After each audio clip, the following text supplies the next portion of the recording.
তখন তিনি গিনেসরত হ্রদের কূলে দাঁড়াইয়াছিলেন। গিনেসরত হ্রদের কাছে যখন তিনি ছিলেন দাঁড়িয়ে, তো লোক সমূহ কি করছিলেন? চাপাচাপি করছিলেন, প্রচুর লোক। কি কারণে? কারণটা কি জন্য? बोलो सवाल। परमेश्वर का वचन सुनने के लिए।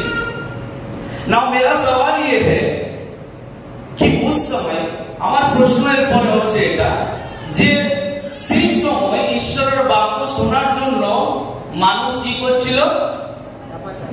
আর এখন কি পেয়ে যায়? ঘুম পেয়ে যায়, তাই তো? লোক চাপাচাপি করছিল যিশুর কাছ থেকে শুধু বাক্য শোনার জন্য। কিন্তু আজকে আমরা কিন্তু মানুষের মধ্যে সেই ক্রেজিনেসটা আমরা দেখতে পাই না, সেই পাগলামিটা ঈশ্বরের বাক্য শোনার জন্য আমরা দেখতে পাই না। যদি অর্কেস্ট্রা হয় বাইরে, বা কোনো অনুষ্ঠান থাকে, বা কোনো অন্য কোনো যদি কোনো কালচারাল যদি প্রোগ্রাম থাকে, ওখানে আপনি কিন্তু সময়ের আগে পৌঁছাবেন। আপনার ছেলের যদি চাকরির পরীক্ষার এক্সাম আছে, সেখানে আপনি আগে পৌঁছাবেন। কিন্তু যখন ঈশ্বরের বাক্য শোনার কথা, যখন ঈশ্বরের গৃহে যাওয়ার কথা, সেখানে we are always late। সেই ক্ষেত্রে কিন্তু we are not punctual। কিন্তু কেন এরকম? সেই সময় মানুষ ঈশ্বরের বাক্য শোনার জন্য চাপাচাপি করছে, বাট আজকে কি হলো? ঈশ্বরের বাক্যের ক্ষমতা কি কমে গেছে? কি মনে হচ্ছে? আমি ভাবছিলাম যে প্রভু যিশুর প্রচারের বিষয়বস্তুটা কি ছিল, কি বিষয়ে তিনি প্রচার করতেন যে মানুষ পাগলের মতো ছুটে ছুটে যেত শোনার জন্য। তোমরা কি জানো সেখানে শুধু বড়রা বা বয়স্করা তাকে শুনতে যেত তা নয়, ছোট বাচ্চা 5টা রুটি আর 2টো মাছ নিয়ে বেরিয়ে পড়েছে বাক্য। ছোট বাচ্চারা পর্যন্ত যিশুর মেসেজ বুঝতো, ছোট বাচ্চা। তাহলে ভেবে দেখো কিরকম অডিয়েন্সদের মধ্যে ক্রেজিনেস, পাগলামি শুধু ঈশ্বরের বাক্য শোনার জন্য। আমি অবাক হয়ে যাই কিছু ব্যক্তিদেরকে দেখে যে তারা টাইম দেখে চার্চে ঢোকে, টাইমে ঢোকে না, লেটে। আবার ঈশ্বরের বাক্য চলাকালে তারা আবার উঠে বেরিয়ে চলে যায়। শুধু পুরুলিয়ার কালচার বলছি না, আমি অনেক জায়গায় ট্রাভেল করেছি এবং সেখানে আমি এই জিনিসগুলো দেখি। কিন্তু কেন এরকম আজকে হচ্ছে? কি প্রভু যীশু খ্রিস্টের থেকে কি ভালো ভালো টিচার সেই সময় ছিলেন না? প্রভু যীশু খ্রিস্টকে কি বলা হতো হিব্রুতে? রাবি বলা হতো। মানে ওনাকে সবাই রাবি বলে ডাকতেন, রাবাই বলে ডাকতেন। রাবাই মানে হচ্ছে teacher. So he was not a preacher. তিনি প্রচারক ছিলেন না, তিনি একজন ভালো টিচার ছিলেন। পুরো বাইবেল তাকে টিচার বলছে, রাবি বলছে। He was a very good teacher। তো তিনি সমস্ত জায়গাতে টিচিং দিতেন।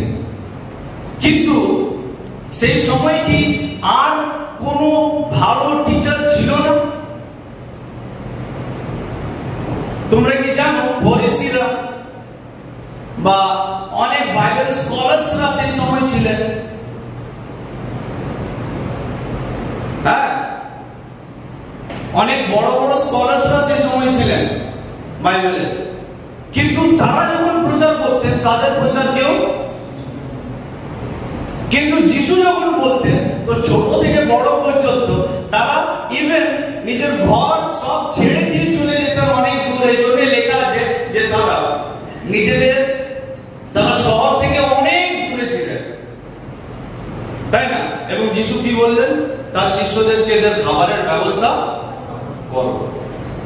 বাক্য শুনতে শুনতে তার শহর থেকে এত দূরে চলে গেছে, তাদের নিজেরও কোনো এ বিষয়ে জ্ঞান নেই। তো যিশু কি বলতেন? যিশুর বাক্যের মধ্যে কি ছিল যে মানুষ এত পাগলের মতো তার পিছনে পিছনে ছুটাতো তার বাক্য শোনার জন্য? 4:18। হ্যাঁ, একজন পড়ো প্লিজ। হ্যাঁ, লূক 4:18 পদ। প্রভুর আত্মা আমাদের অধিষ্ঠান করেন, কারণ তিনি আমাকে অভিষিক্ত করিয়াছেন দরিদ্রদের কাছে সুসমাচার প্রচার করিবার জন্য। তিনি আমাকে প্রেরণ করিয়াছেন বন্দীগণের কাছে মুক্তি প্রচার করিবার জন্য, অন্ধদের কাছে চক্ষুদান প্রচার করিবার জন্য, উপদ্রুত দিগকে এই যে বাক্যটা এখানে যেটা লেখা রয়েছে, the spirit of the Lord is on me because he has anointed me. অনেকগুলো পয়েন্ট আছে, তো খুব ভালোভাবে জিনিসগুলো আমরা বুঝবো যে কেন প্রভু যিশুর প্রচার বা তার টিচিং খুব এফেক্টিভ বা খুব পাওয়ারফুল ছিল। নাম্বার 1 হচ্ছে যে he has anointed me, বা প্রভু যিশুর উপরে কি ছিল? অ্যানয়েন্টিং বা অভিষেক ছিল। কে তাকে অভিষেক করেছিল? কে? লেখা রয়েছে দ্য স্পিরিট অফ দ্য, ঈশ্বরের আত্মা। তো আজকে যারা প্রচারক নিজেদেরকে বলে বা যারা নিজেদেরকে টিচার বলে, তাদের উপরে যদি অ্যানয়েন্টিং না থাকে বা তাদের উপরে যদি অভিষেক না থাকে, তাদের প্রচারের পাওয়ার 1%ও থাকবে না। ভালোভাবে শোনো সবাই কি বলছে। এই জন্যই আমাদের অনেক জায়গাতে ঘুম পায়।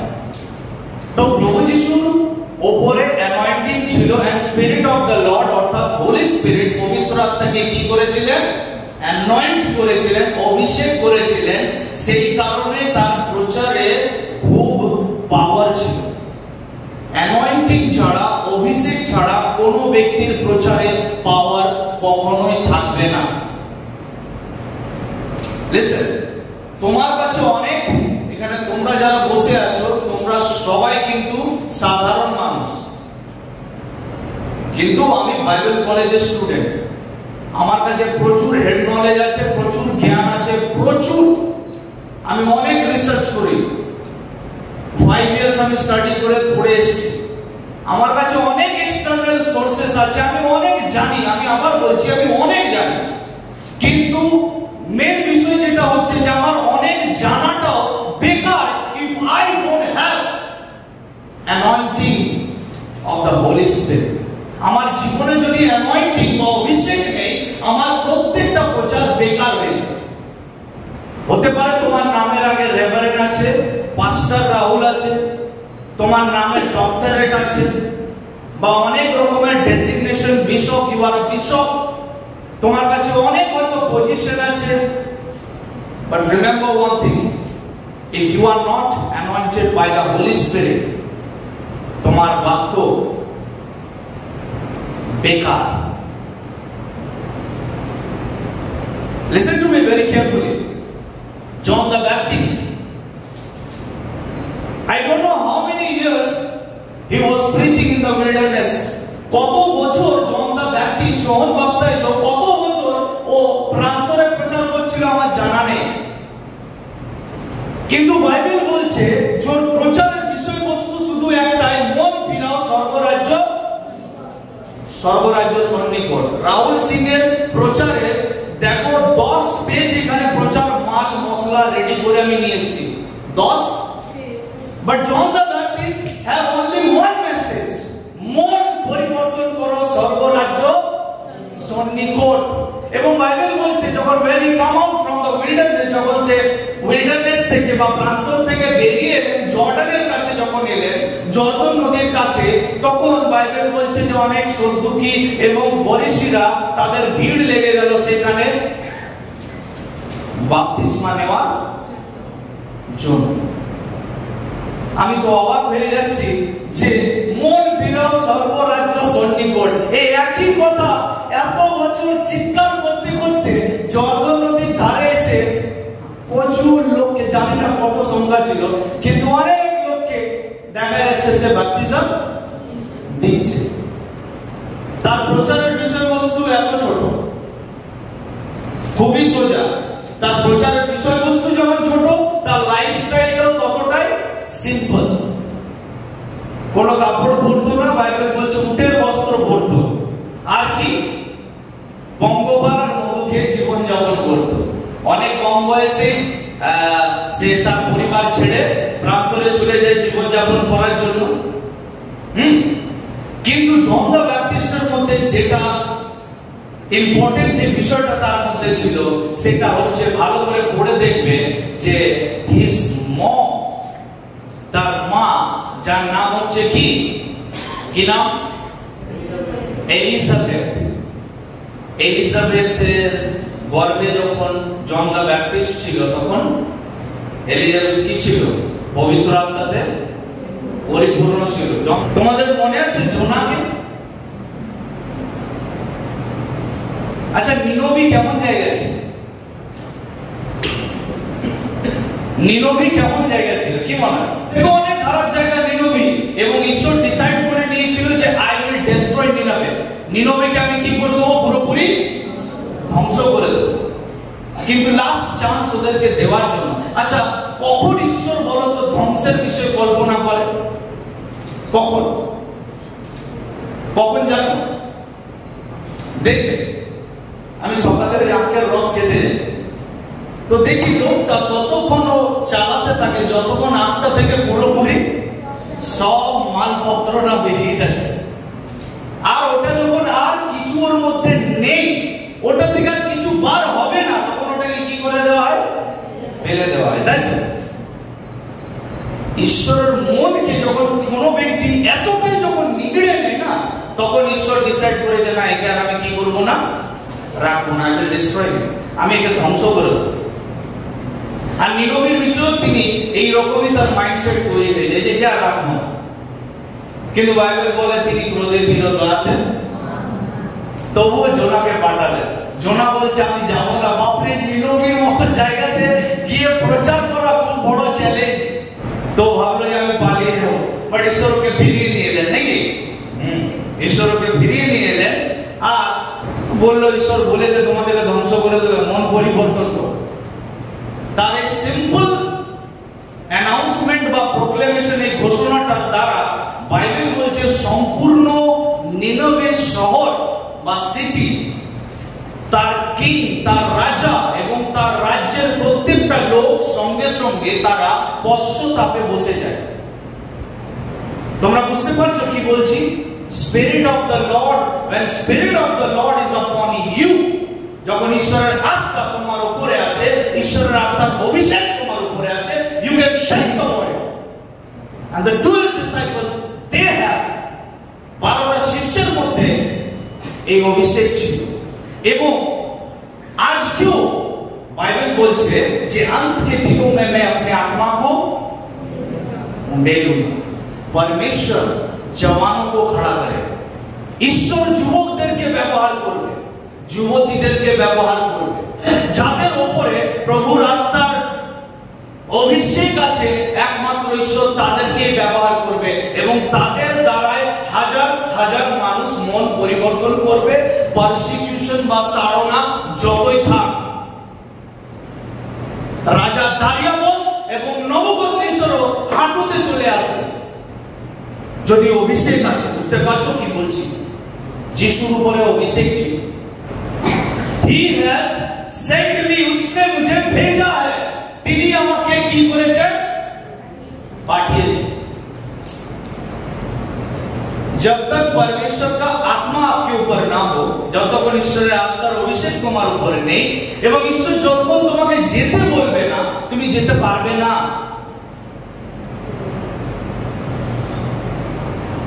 আমি 2006 সালে নামধারী খ্রিস্টান থেকে আমি একটা বিশ্বাসী হই, প্রভুকে জীবন দিয়ে আমি উদ্ধারপ্রাপ্ত ব্যক্তি হই। 2006 সালের আমার নতুন জন্ম বা সালভেশনের এক্সপেরিয়েন্স আমি পাই।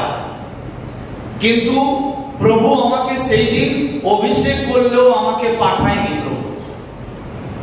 আমি আমার বাড়িতেই ছিলাম।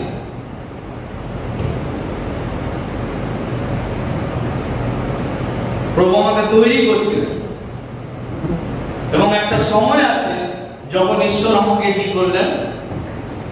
পাঠালেন।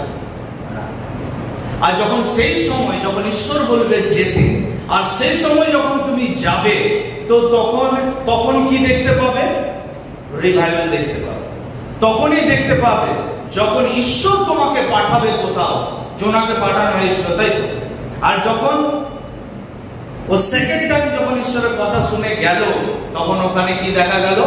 মন পরিবর্তন দেখা গেল রেইনহার্ড বঙ্কেকে ঈশ্বর আফ্রিকার বিষয়ে দর্শন দিয়েছিলেন, আমি তোকে এই আফ্রিকাটা আমি তোকে দিয়ে দেবো।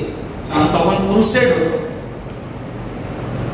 রেইনহার্ড বঙ্কের ক্রুসেডে বা যেখানে ওর সভা আয়োজিত হতো, তোমরা বিশ্বাস করতে পারবে না, এক একটা সভাতে ওর 6 to 7 লাখ 6 থেকে 7 লক্ষ লোক শুধু বাক্য শোনার জন্য আসত।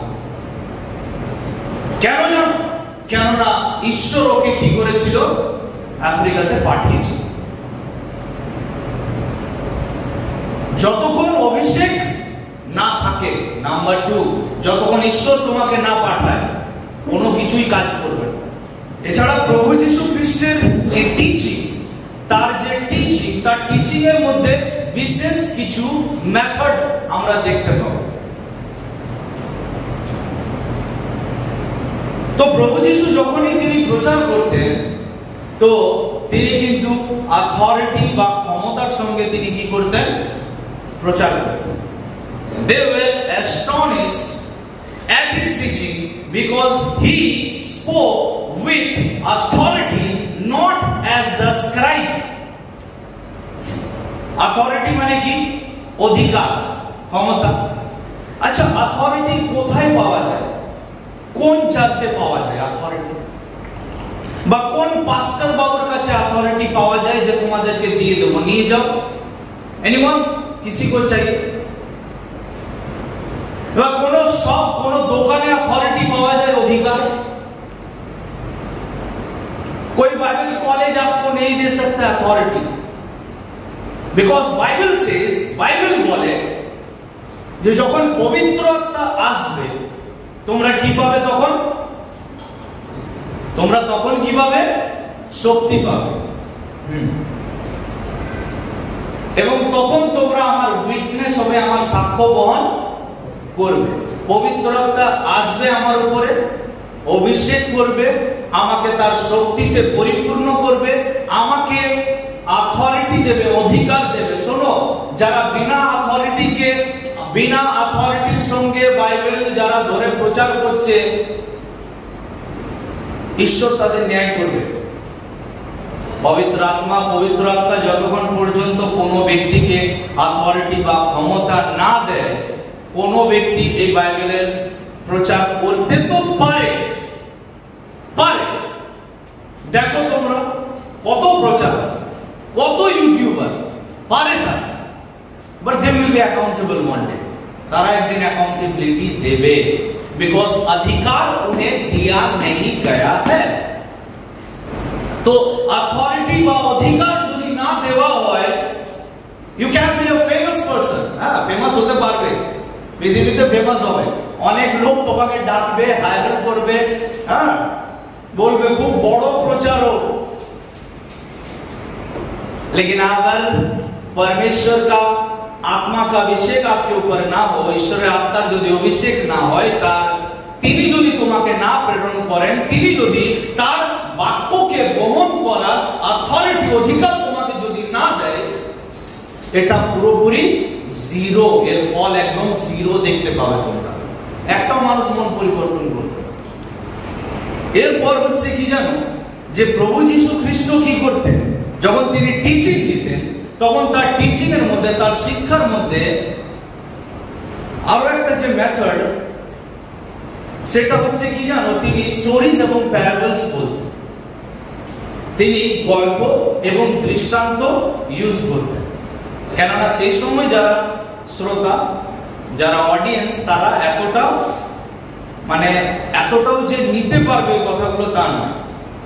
আমরা যখন প্রচার করি তখন দেখবে প্রচারে আমি কিছু তোমাদেরকে ইলাস্ট্রেশন দিচ্ছিলাম, কিছু উদাহরণ দিচ্ছিলাম, কখনো গল্প বা কখনো কোনো দৃষ্টান্ত আমরা তুলে ধরি বলি। তো প্রভু যিশুর টিচিং এর বা শিক্ষার এই একটা মেথড, এই মেথডটা কি করে? শ্রোতাদের কাছে বিষয়বস্তুটাকে খুব সহজে বুঝতে সাহায্য করে। এখানে সব রকমের মানুষ আছে, some of you are literate, some of you are illiterate. কিছু ব্যক্তিরা যারা শিক্ষিত, কিছু ব্যক্তিরা অশিক্ষিত। কোনো ব্যক্তি খুব বেশি জানে, কোনো ব্যক্তি খুব কম জানে, ঠিক আছে? আমাদের শিক্ষার ভিত্তিতে আমরা ডিফারেন্ট নয়, আমরা প্রভুতে সবাই একটা, তাই টেনশন নেওয়ার কোনো নেই। তো বিভিন্ন রকমের মানুষ আমরা আছি, আর সবাইকে যদি আমি একইভাবে যদি ট্রিটমেন্ট আমি দিই তাহলে সে নিতে পারবে না। ওই জন্যই যিনি শিক্ষক, যিনি টিচার বা যিনি প্রচারক, তাকে কি করতে হয়? স্টোরি, প্যারাবল, দৃষ্টান্ত এগুলোর ব্যবহার করতে হয় যেন সেই সাবজেক্টটা, বিষয়বস্তুটা সে খুব ভালোভাবে বুঝতে পারে, তার মাথায় যেন ঢুকে যায়। বীজ বাপকের দৃষ্টান্ত, তাই আর হারানো পুত্রের কত দৃষ্টান্ত বাইবেলে আমরা দেখি। তো প্রভু যিশু দৃষ্টান্ত ব্যবহার করতেন। তো প্রভু যিশু কি করতেন? তিনি এত ভালো গল্প, এত ভালো এক্সাম্পলস বা এত ভালো তিনি প্যারাবলস, দৃষ্টান্ত বলতেন যে ওখানে সব লেভেলের মানুষরা, যে জেলে বা যে ট্যাক্স কালেক্টর বা যে আরো বিভিন্ন পদের মানুষ বা অনেক টিচার্স অফ দ্য ল বা যারা শাস্ত্রবেত্তা রয়েছে, যারা শাস্ত্রের পণ্ডিত, তারাও কি করতেন? সেই সাবজেক্টগুলোকে খুব ভালোভাবে বুঝতে পারতেন। প্রভু যিশু কি করেছিলেন? খুব মেমোরেবল সেইংস বা যে কথাগুলো মনে রাখা যাবে এইরকম তিনি কি করতেন? খুব কোটেশনস বা এরকম তিনি কথা বলতেন যেগুলো মনে রাখা যায়।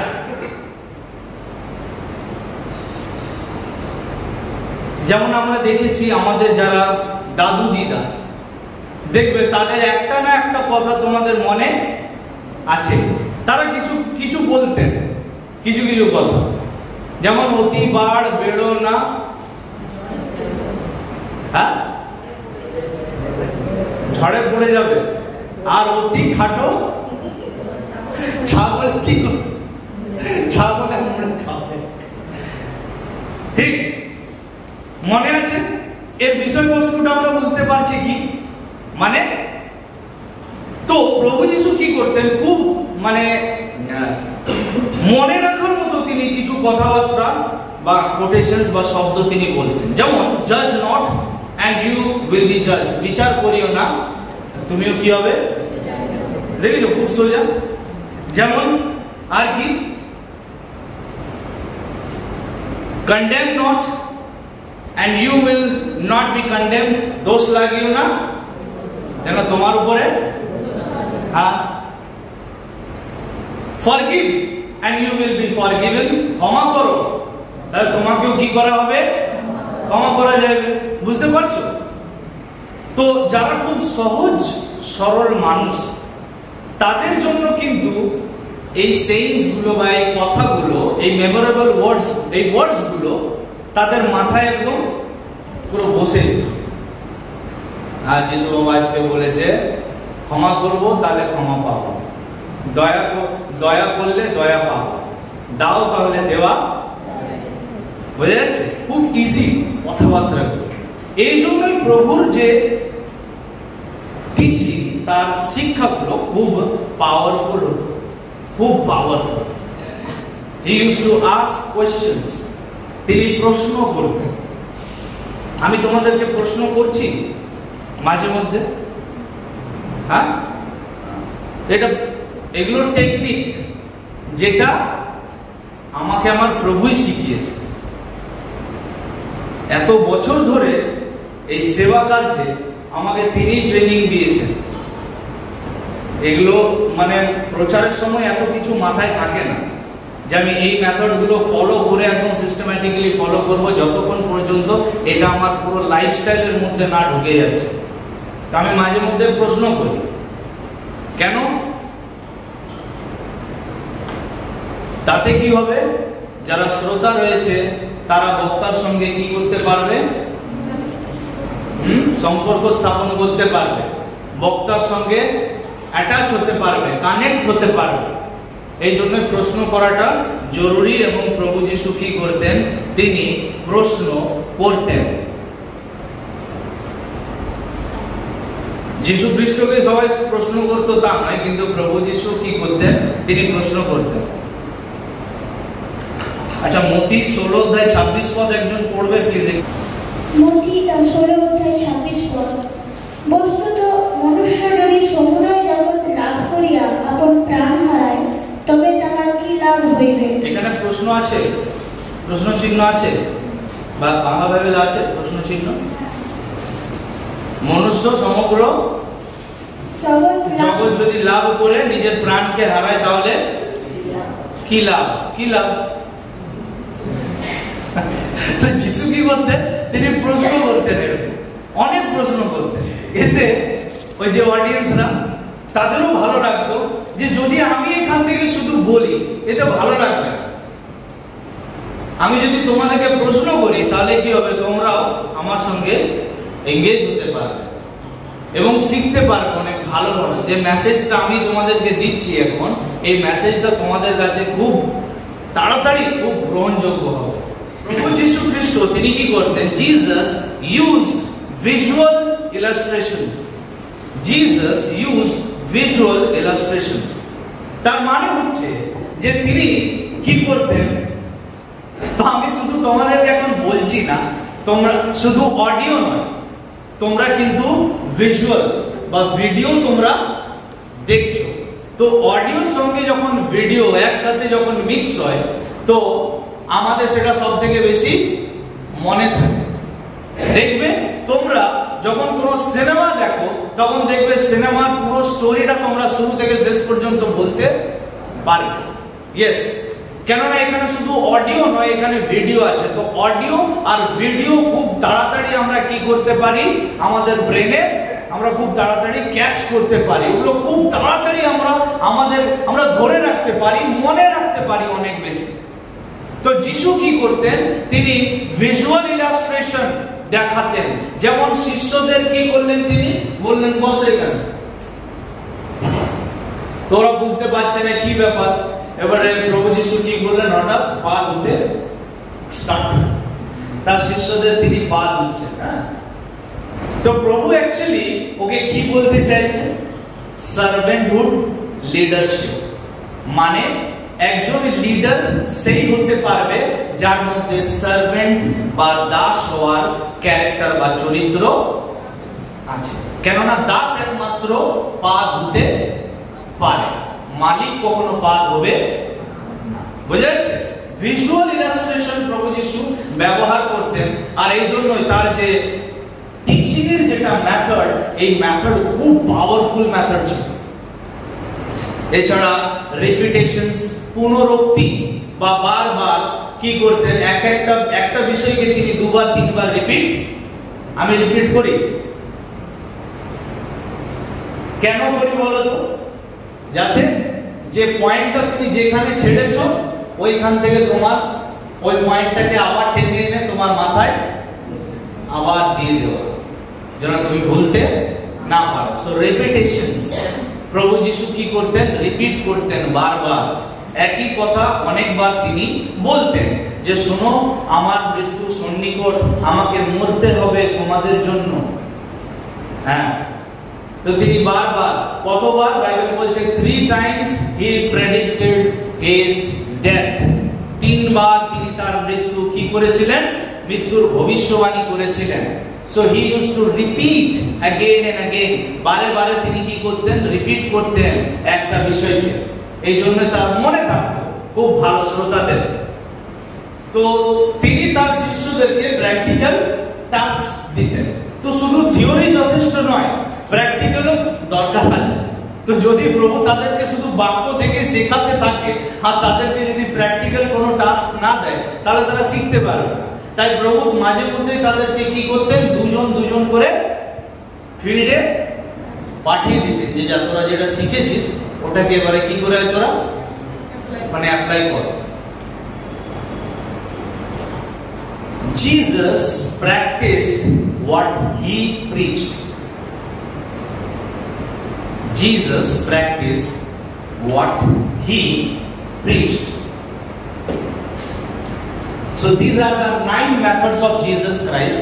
এই 9টি মেথড প্রভু তার প্রচারের মধ্যে ব্যবহার করতেন, যে কারণে ভিড় তার বাক্য শোনার জন্য চাপাচাপি করতেন। এবং এই 9টার বাইরে যেটা আরেকটা আমি বললাম, সেটা কি? পবিত্র আত্মার অভিষেক। পবিত্র আত্মা কি করবে? তোমাকে পাঠাবে এবং তোমাকে কি দেবে? অথরিটি। দেন অনলি এই যত মেথড আছে এই মেথড গুলো কাজ করবে। হ্যাঁ, তো লাস্ট পয়েন্টটা কি হচ্ছে? যে প্রভু যীশু খ্রিস্ট শুধুমাত্র শিক্ষা দিয়ে যায়নি, তিনি নিজে যেটা শিখিয়েছিলেন সেটার উপরে তিনি নিজে কি করতেন? জীবনযাপন তিনি করতেন। আর এইখানে এই পৃথিবীর বহু প্রচারক ফেল, অনেক টিচার এইখানেই fail. You can preach or you can teach big things. অনেক বড় বড় বিষয় তুমি প্রচার করতে পারো, তুমি অনেক কিছু বলতে পারো, বাট যদি তোমার মধ্যে কেউ তুমি যেটা বলছো সেটা যদি তোমার মধ্যে না দেখতে পাওয়া যায়, তাহলে কি হবে? আমি মনে করো এখানে প্রচার করছি যে মদ খাবে না, আর কাল সকালে এইখানে দেশি মদের যে ভাটি বা দোকান তার বাইরে যদি আমাকে দেখতে পাও যে আমি দিচ্ছি আর ওখান থেকে মাল বার করছি, আর তোমাকে দেখে হঠাৎ পকেটে ঢুকিয়ে দিলাম, তখন তোমরা কি বলবে? আমি যেটা শিক্ষা দিলাম সেটা কি তোমার জীবনে প্রভাব ফেলবে, নাকি সেটা পুরোপুরি প্রভাবহীন হয়ে যাবে? তাই না? তো প্রভু যীশু যেটা শিক্ষা দিতেন তিনি সেটা নিজের ব্যক্তিগত জীবনেও পালন করতেন, এবং সেই কারণে তিনি একমাত্র হিউম্যান বিং বা একমাত্র মানুষ ছিলেন এই পৃথিবীতে যিনি 100-তে 100% কি করেছিলেন? তিনি পারফেক্ট লাইফ লিড করেছিলেন। একজন তিনি বলতেন, আমি আমার পিতাকে যা করতে দেখি আমি ওটা, উনি আমাকে যেটা বলতে বলেন আমি সেটাই বলি। মনে রাখবে, অ্যাজ এ হিউম্যান বিং আমার মধ্যেও অনেক দুর্বলতা আছে, এবং সেটা প্রতিনিয়ত আমি ঈশ্বরের বাক্যের আলোতে আমি চেষ্টা করছি প্রত্যেক দিন যেন আমি নতুন হতে পারি।